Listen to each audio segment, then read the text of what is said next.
श्री सद्गुरुनाथ महाराज की जय. ओम नमः शिवाय. एम विशालाक्षी लिखित परमपूज्य कलावती आई यांचे चरित्र प्रथमोल्हास भाग 2. बाबूरावांना संगीताची अभिरुची होती. पेटी, तबला, फिडल, बासरी ही वाद्ये त्यांना चांगलीच अवगत होती. त्यांच्या घरी रोज संध्याकाळी भजनाचा परिपाठ होता. त्यामुळे लहानपणापासून बाळचे सहजच हरिभजनाकडे चित्त वेधले गेले. तिची नेहमी उदास वृत्ती असे. खाण्यापिण्याबद्दल तिचा मुळीच हट्ट नसे. बाळची खेळण्याची तऱ्हा काही वेगळीच होती. ती इतर मुलीत मिसळत नसे. जत्रेच्या वेळी दुकानात नेऊन, "बाळ, तुला कोणती खेळणी हवीत?" असे बाबूरावांनी अगर कोणी आप्तेष्टांनी जर तिला विचारले, तर त्या खेळण्यांपैकी राम, कृष्ण, दत्त, शंकर, गणपती, मारुती इत्यादी देवादिकांच्या मूर्तीच ती पसंत करी. कृष्णाची मूर्त तिला अत्यंत आवडत असे. त्यामुळे मध्यभागी कृष्णाची मूर्त ठेवून दोन्ही बाजूस इतर मूर्ती ती ठेवी.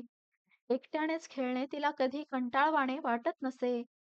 बहुत करून पाळण्यात बसून खेळणेच तिला आवडे. एखादे वेळी 2-3 तास जरी सीतामाई तेथे आल्या नाहीत तरी बाळ आपल्या खेळण्यातच गुंग असावयाची. एके दिवशी बाळला पाळण्यात बसवून सीतामाईंनी तिच्या हातात चिनी मातीचा गणपती दिला आणि "खाली टाकू नको हा, फुटेल" असे सांगून त्या आपल्या कामाला गेल्या. त्यावेळी कधीही न घडलेली गोष्ट घडून आली. ती म्हणजे गणपतीच्या मूर्तीचे लाड करीत असता तिच्या हातातून निसटून ती पाळण्याच्या खाली पडली. तिचे बरोबर 2 भाग झाले. हे पाहता जणू काही विंचू चावावा त्याप्रमाणे बाळने एकदम आक्रोश सुरू केला. ते ऐकून बाबूराव घाबरून धावत तेथे आले. त्यांनी तिच्या रडण्याचे कारण लगेच ताडले आणि गणपतीचे तुकडे सरस लावून पूर्ववत जमवून दिले. त्यावर बाळचे रडणे थांबले. तिचे अशा प्रकारचे असामान्य खेळ पाहून सर्वत्रांना आश्चर्य वाटे. त्यावेळी बाळ अवघी 3 वर्षाची होती. या वयापासूनच तिला मांडी घालून स्थिर बसणे, देवाचे भजन करणे किंवा देवादिकांच्या गोष्टी ऐकणे अतिशय आवडत असे.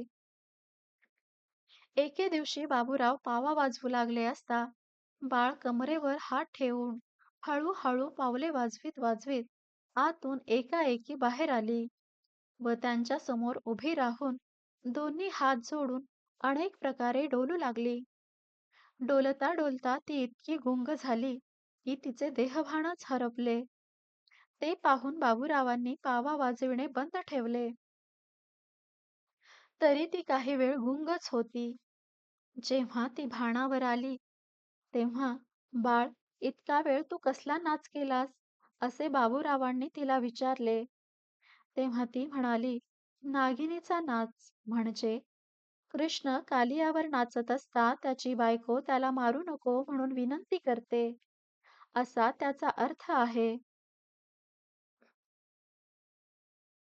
कधी कधी भजन संपल्यावर बाबूरावांची मित्रमंडळी त्यांना मुद्दाम पावा वाजविण्यास सांगत.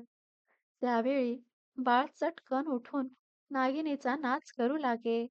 त्यावेळची तिची तल्लीनता पाहून सर्वांना तिचे कौतुक वाटे. पण बाबूरावांना मात्र आनंद होण्यापेक्षा त्यांचे अंतःकरण कळवळत असे. त्याचे कारण हे की बाबूरावांनी पावा वाजविणे बंद थांबविल्यावर वरही बराच वेळपर्यंत बाळ आपल्या तंद्रीतच असावयाची. त्यामुळे पुढे काही दिवसांनी बाबूरावांनी पावा वाजविणेच बंद केले. कोणी भिक्षेकरी दारात आला की त्याला भिक्षा घालण्याकरिता बाळ नेहमी हौसेने पुढे जात असे. एके दिवशी ती दारात उभी असता एक भिकारीण तेथे आली आणि आपल्या मुलासाठी एक अंगरखा मागू लागली. त्यावेळी तिने आपल्या अंगातला स्वेटर लगेच काढला आणि "हे घे, त्याला घाल" असे म्हणून तो त्या बाईच्या स्वाधीन केला. पण ही गोष्ट मात्र तिने कोणालाही सांगितली नाही. बरेच दिवसानंतर शेजारच्या मुलीकडून सीतामाईंना समजली. मनुष्य स्वभाव हा जात्याच अनुकरणशील आहे, पण बाळच्या बाबतीत मात्र एक आगळेच वैशिष्ट्य दिसून येते. ज्या गोष्टीच्या अनुकरणाने सत्याकडच्या वाटचालीस मदत होईल, त्याचे अनुकरण तिच्याकडून घडत असल्याचे दिसून येते. उदाहरणार्थ, एके दिवशी दारात एक बैरागी आला व तो ओम ओम म्हणू लागला. त्याला भिक्षा घातल्यावर तो निघून गेला. पण तेव्हापासून बाळ येता जाता सारखे ओम ओम ओम असे म्हणू लागली. ते ओम हे अक्षर तिने थोडा वेळ म्हणून सोडून दिले असे न घडता पुढे सिद्धारूढ स्वामींच्याकडून मंत्रोपदेश मिळेपर्यंत तिच्या जिभेवर ते सारखे घोळत राहिले. यावेळी बाळचे वय अवघे 4 वर्षाचे होते.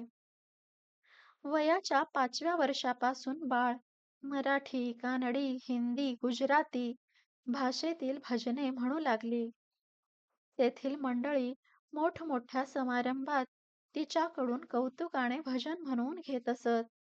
तिची स्थिर बसण्याची पद्धत, आवाजातील मधुरता आणि शांत वृत्तीने भजन म्हणण्याची रीत पाहून श्रोते मंडळी अगदी तल्लीन होऊन जात.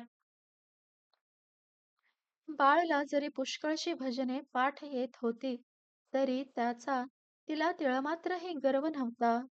कोणी संतांची पदे किंवा अभंग म्हणू लागले, तर त्याच्याबद्दल तिला अत्यंत आदर वाटत असे. त्यामुळे एखादा कोणी भिक्षेकरी दारात आला आणि गाणी म्हणू लागला, तर 2 गाणी अधिक म्हणायला लावून वडिलांच्या परवानगीने सीतामाईंकडून खाऊ अगर जेवण मागून घेऊन त्यास देऊन ती पाठवीत असे.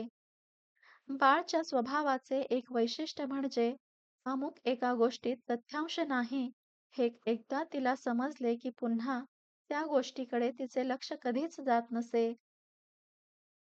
एकदा जत्रेच्या वेळी त्यांच्या घरावरून एक माणूस काचेची पेटी डोक्यावर घेऊन रोटी घ्या रोटी असे म्हणून ओरडत चालला होता.